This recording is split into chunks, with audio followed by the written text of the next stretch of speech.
Hello guys, कैसे हैं आप सब। Good evening. और मैं आप सबका स्वागत करता हूं अपने इस यूट्यूब चैनल पे इंग्लिश स्पार्क। पिछले वीडियो में मैंने present indefinite, present continuous, present perfect और प्रेजेंट परफेक्ट कॉन्टिन्यूअस का मैं पूरा डिटेल्स आपको बता चुका हूं। इस वीडियो के माध्यम से मैं प्रेजेंट के बाद पास्ट शुरू कर दिया और यह जो वीडियो है वह पास्ट इंडेफिनिट टेंस का है। जिस तरह आपने प्रेजेंट के बारे में जाना और 4 सेंटेंसेस आपने पढ़ा, उसी तरह से आपको पास्ट का भी 4 सेंटेंस पढ़ना है। तो पास्ट का यह पहला सेंटेंस है, पास्ट इंडेफिनिट। समय कम लगे और वीडियो छोटा बने, इसीलिए मैं पूरा पहले ही लिख दिया।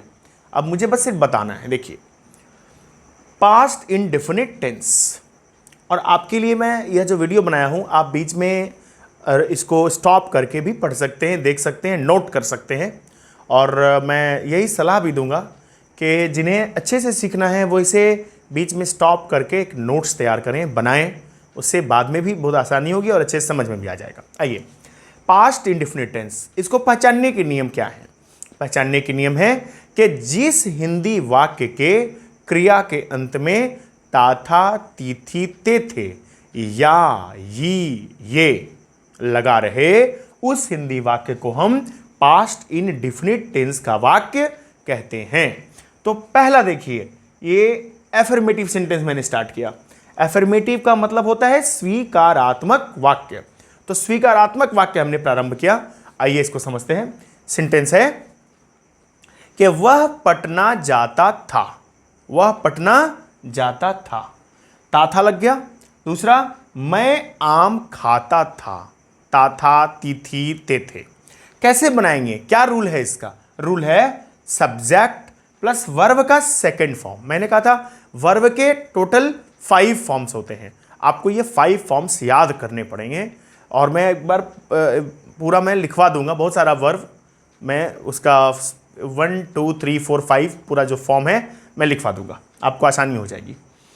तो इसका रूल है कि सब्जेक्ट प्लस वर्ब का सेकंड फॉर्म प्लस ऑब्जेक्ट, हम ऐसे इसको बनाते हैं। आइए हम पहले इसको सोल्व कर लें। वह पटना जाता था, इसको हम सोल्व करें। तो देखिए, वह का हो गया ही और जाना का हो गया गो। गो का सेकंड फॉर्म होता है वेंट टू पटना। बहुत सिंपल है, he went to Patna. Subject V2 plus object. Go का सेकंड फॉर्म होता है वेंट, थर्ड फॉर्म होता है गोन, फोर्थ फॉर्म होता है गोइंग और फिफ्थ फॉर्म होता है गोज। तो यहां सेकंड फॉर्म हमको यूज करना था। मैं आम खाता था, बनाते हैं। तो आई ईट का हो गया एट अ मैंगो। फिनिश हो गया, कोई दिक्कत नहीं होना चाहिए। आगे देखिए, निगेटिव सेंटेंस है इसी का। तो देखिए, तुम अंग्रेजी नहीं बोलते थे, नहीं लग गया। उसने कुर्सी नहीं तोड़ी। अब देखिए, डी में भी ई आ रहा है लास्ट में, या ये मतलब यह पास्ट इंडेफिनिट का ही सेंटेंस है।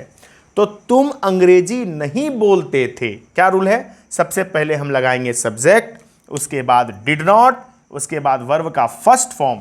ध्यान दीजिएगा, मैं प्रेजेंट इंडेफिनिट में भी बताया था, जब किसी सेंटेंस में डू डज लग जाता है, उसी तरह डिड भी जब लग जाता है तो वर्ब फर्स्ट फॉर्म में आ जाता है।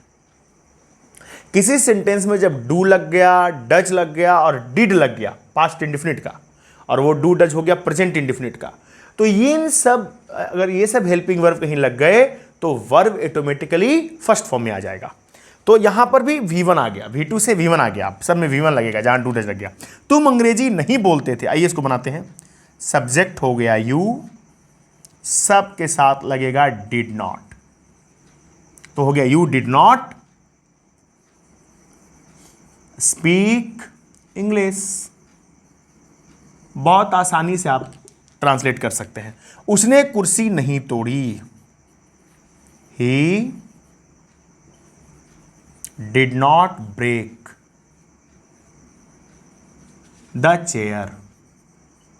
Break the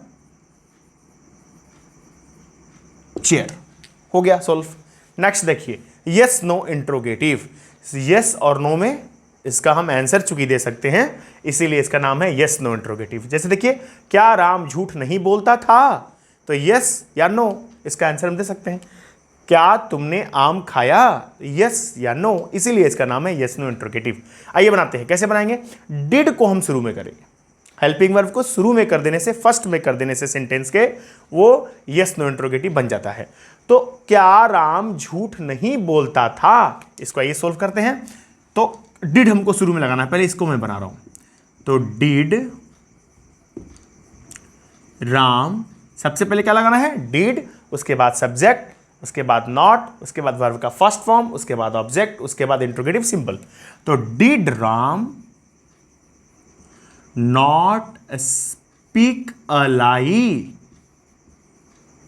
speak a lie और इंट्रोगेटिव सिंबल। सॉल्व हो गया। क्या तुमने आम खाया, इसको मैं यहां बना रहा हूं। क्या तुमने आम खाया, तो did you eat a mango. Solve हो गया। नेक्स्ट देखिए, WH वर्ड इंट्रोगेटिव। इसमें WH वर्ड लगता है, वाई, वेन, व्हाट, वेयर, इस तरह से। तो देखिए, वे लोग कब पहुंचे, चे, ए, इसमें ए लगा हुआ है। पहुंचे में भी ये छिपा हुआ है। तुमने आम क्यों खाया, या। तो अब देखिए कैसे बनेगा। इसी रूल में देखिए आप, यस नो इंट्रोगेटिव में ही उसके पहले जब WH वर्ड हम लगा देते हैं, तो वह सेंटेंस ये WH इंट्रोगेटिव बन जाता है। तो वे लोग कब पहुंचे, कैसे बनेगा? WH वर्ड लगाना है, उसके बाद डिड लगाना है, उसके बाद सब्जेक्ट लगाना है, अगर नॉट है तो नॉट लगाना है, उसके बाद वर्ब का फर्स्ट फॉर्म प्लस ऑब्जेक्ट बनाइए। वे लोग कब पहुंचे, तो कब का हो गया वेन। वेन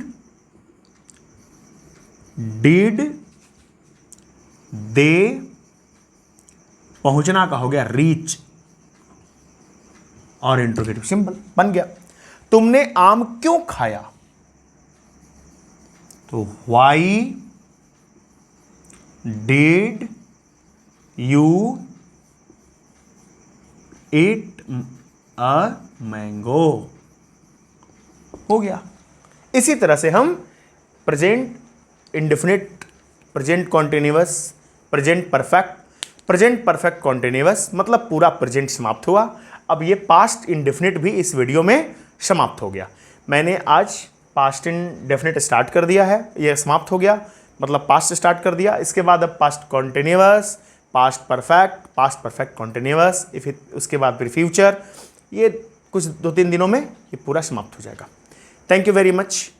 मैं फिर से आग्रह करूंगा कि हमारे YouTube चैनल को आप सब्सक्राइब कर दीजिए, लाइक करिए, कमेंट करिए, और किस तरह का वीडियो मुझे बनाना चाहिए, किस चैप्टर का वीडियो बनाना चाहिए, वो मुझे बताइए। एक हमारे दोस्त का कोई मैसेज आया है कि सर जीरन पे एक वीडियो बनाइए, तो निश्चित मैं टेंस कंप्लीट कर दूं, उसके बाद मैं जीरन का वीडियो बनाऊंगा और ज़रूर बनाऊंगा। इसी तरह से आप मुझे सुझाव दें और मुझे मैसेज करें। सब्सक्राइब कर दीजिए हमारे चैनल को और बेल आइकन को भी प्रेस कर दीजिए, ताकि मैं जब भी वीडियो बनाऊं तो आपको ये सूचना मिल जाए, और लोगों को भी शेयर कर दीजिए। बहुत बहुत धन्यवाद। Thank you very much.